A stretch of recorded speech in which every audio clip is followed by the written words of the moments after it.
El narcotráfico está presente en el país. ¿Y qué se está haciendo para combatirlo?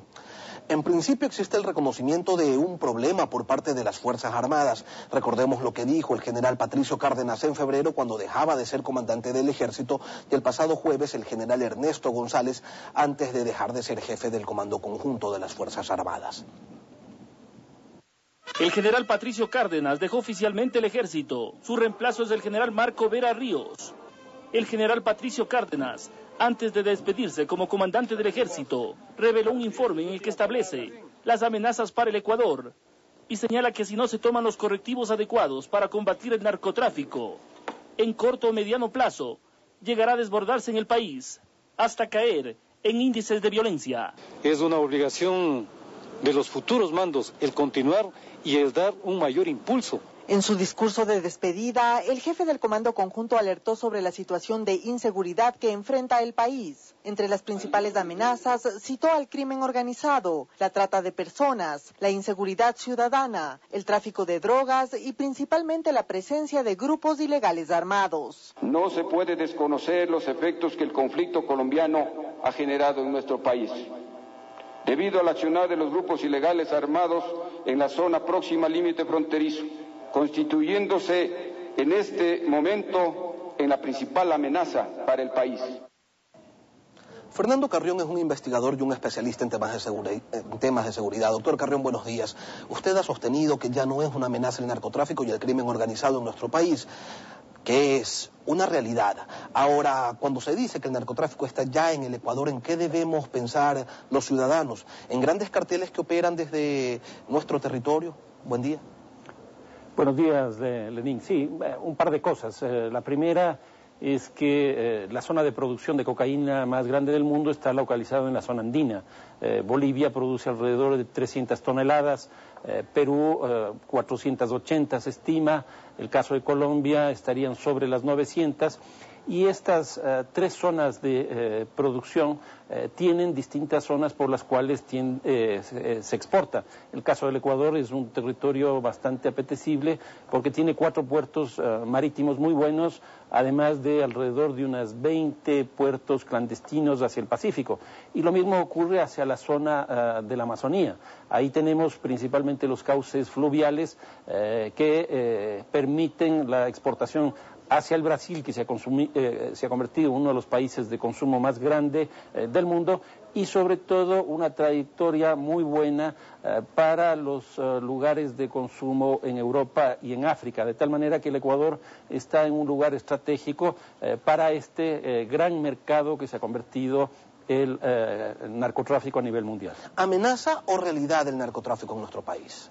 No, es una realidad. Si nosotros estimamos que por el territorio ecuatoriano más o menos transitan, porque aquí nosotros no producimos, transitan alrededor de 240, 250 toneladas, pues estamos más o menos a la altura de la producción de Perú, de Bolivia, con la diferencia de que nosotros no somos países productores de cocaína y creo que tampoco lo vamos a poder ser por el tamaño de nuestro territorio y la alta densidad de población. Pero por aquí están circulando esa cantidad de toneladas de cocaína y además está presente grupos como la policía ya los ha tomado presos provenientes de las bandas criminales, como les llaman en Colombia, como son los urabeños, como son las Águilas Negras, el cartel este o el mini cartel este Cordillera, que es uno de los que hace microtráfico con mayor fuerza en Colombia, de tal manera que estamos absolutamente presentes de una situación bastante complicada. La Policía Nacional hace un trabajo importante, la Policía Antinarcóticos ha capturado aproximadamente, se captura anualmente entre 18 o 15 toneladas. Si transitan 250, estamos ante un porcentaje bastante reducido. A nivel internacional se establece que una buena política de interdicción de narcóticos es alrededor del 10%, de tal manera que nosotros estaríamos relativamente cerca de eso. Deberíamos tomar en este año alrededor de 25 toneladas para estar en los estándares internacionales, porque las formas de exportación que tienen son altamente diversas y son difíciles de detectar. Ahora, la captura de Juan Carlos Calle Serna, uno de los líderes de la banda colombiana Los Rastrojos, deja en claro algunos aspectos. Él tenía 2 negocios inmobiliarios, uno en Quito, otro en Guayaquil, para lavar dólares, medio centenar de vehículos y sobre todo presencia en el Ecuador por al menos 2 años, que es el tiempo que el ministro del Interior ha reconocido, se le hizo un seguimiento. Pensar que él es el único, ¿sería una ingenuidad, doctor Carrión?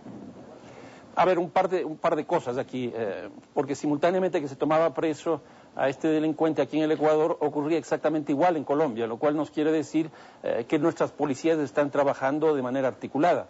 Y lo que se detectó en los 2 casos es que habían vínculos muy estrechos con el cartel de Sinaloa en el un caso y con grupos italianos en el otro, lo cual nos da la posibilidad de pensar que dentro del Ecuador también están operando mafias italianas y probablemente la más grande por información que se ha divulgado principalmente en documentos y libros, la Drangheta es la que está con mayor fuerza principalmente en Colombia, Ecuador y Perú, que es el mismo caso del cartel de Sinaloa, que es probablemente de los más grandes del mundo, y el cartel de Sinaloa con la mafia esta italiana, la 'Ndrangheta, están internacionalmente articulados porque hoy día este sector de la economía que maneja alrededor de 600.000 millones de dólares, es decir, casi 10 veces el presupuesto del Ecuador, están absolutamente articuladas entre sí formando un conjunto de redes. Y esto me ha llevado a mí a plantear la hipótesis de que el Ecuador podría este rato ser una plataforma internacional, un hub, si se quiere, en términos de las nuevas tecnologías de la comunicación, porque estas organizaciones funcionan con redes y con hubs. Y esa es la forma que están operando, que no es muy distinto, por ejemplo, a lo que operan las grandes empresas transnacionales, llamémosle General Motors, Nike o Starbucks, de tal manera que esta es una lógica económica con la que están funcionando grandes empresas transnacionales, como señalaba hace un momento. Otro punto a observar, doctor Carrión, es que cuando se realizan los operativos antidrogas en las llamadas caletas, donde se almacena y en algunos casos se refina el alcaloide, casi nunca se encuentran a los capos y casi siempre los que se encuentran son trabajadores, guardianes o estas caletas están abandonadas justo antes de que la policía llegue. ¿Qué podemos entender allí? Bueno, Lenin, yo creo que aquí lo primero que hay que entender es que esta actividad en el Ecuador no se hacía antes, como tampoco se hacía con la fuerza que hoy día se hace el tema del lavado.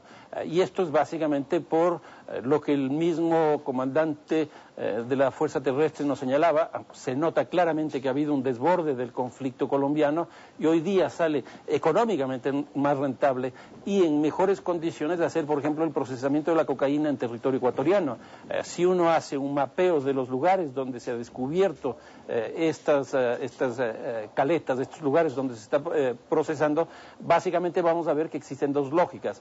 La una es de droga, que la pasta base, que se conoce, ¿cómo se llama?, que sale desde el Perú y que tiende a ser exportada principalmente por los puertos de Manta, de Guayaquil y Puerto Bolívar, y ahí se encuentran justamente estos lugares. Y en el caso de Colombia tenemos también dos lugares muy claros. El uno hacia la Amazonía, en la zona de Sucumbíos, que uno podría suponer que es para exportación hacia el Brasil y esa cadena de circulación, y la otra en la zona de Esmeraldas, no solo en el puerto, sino en general en la zona de Esmeraldas, lo cual nos muestra que está absolutamente articulado el Ecuador como un hub, como decía hace un rato, o como una plataforma para la exportación de estos productos, principalmente colombianos y peruanos. Pero ¿por qué nunca cae un capo, doctor Carrión? Bueno, aquí pueden haber 2 hipótesis. La una es que esas son actividades subsidiarias, puede ser bajo la forma de terciarización que generalmente operan estos grandes carteles, o la otra es que hagan contrainteligencia, que es muy probable que eso ocurra. No hay que olvidarse que estos carteles manejan recursos muy grandes en términos económicos, y esos recursos económicos no los hacen sino con altísima planificación y con inteligencia y también con contrainteligencia. Recordamos aquel informe de la comisión que investigó lo ocurrido en Angostura cuando lo del bombardeo, donde su presidente Francisco Huerta Montalvo señalaba que nos estamos convirtiendo en una narcodemocracia donde todos los poderes y funciones estarían infiltradas por los dueños del tráfico de drogas. Usted, cuando se dio esta declaración, el país entero se alarmó. Hoy que Fuerzas Armadas señalan que el narcotráfico es una amenaza, usted nos dice que es una realidad. ¿Debemos tomar en cuenta esta afirmación? ¿Qué tanto de cierto tiene? No, sin duda, Lenin. Yo creo que nos estamos encaminando hacia un proceso electoral definitivo en el país a principios del próximo año, en enero. ¿Qué es lo que nosotros hemos visto en los últimos procesos electorales en América Latina? En el caso de Guatemala, la elección del presidente de Guatemala, según estudios que han sido hechos internacionalmente, nos demuestra que gran parte de los recursos económicos que fueron utilizados en la campaña electoral provienen de sectores no claros. Y la cantidad de recursos fue realmente impresionante. Lo mismo en el caso de Colombia. En septiembre del año pasado se eligieron los alcaldes y gobernadores en Colombia. Son 1.102 alcaldes. Según la Fundación Arcoíris de Colombia, ellos nos señalan que más o menos el 23-24% de esas autoridades ya provienen directamente de estos sectores porque ya no están enfrentándose al Estado, sino más bien están buscando cooptar el Estado. Es una política que existió también y existe este rato en la frontera entre México y los Estados Unidos. Doctor Carrión, ahora, en el Plan de Seguridad Integral que se entregó en diciembre pasado, se señaló que la política de defensa que se implementará a partir del 2013 contempla el empleo racional de Fuerzas Armadas para enfrentar a las nuevas amenazas a la seguridad.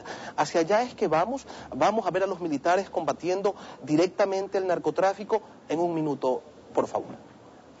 Esta es la tendencia en general en América Latina. Las policías se van militarizando y los militares se van policializando.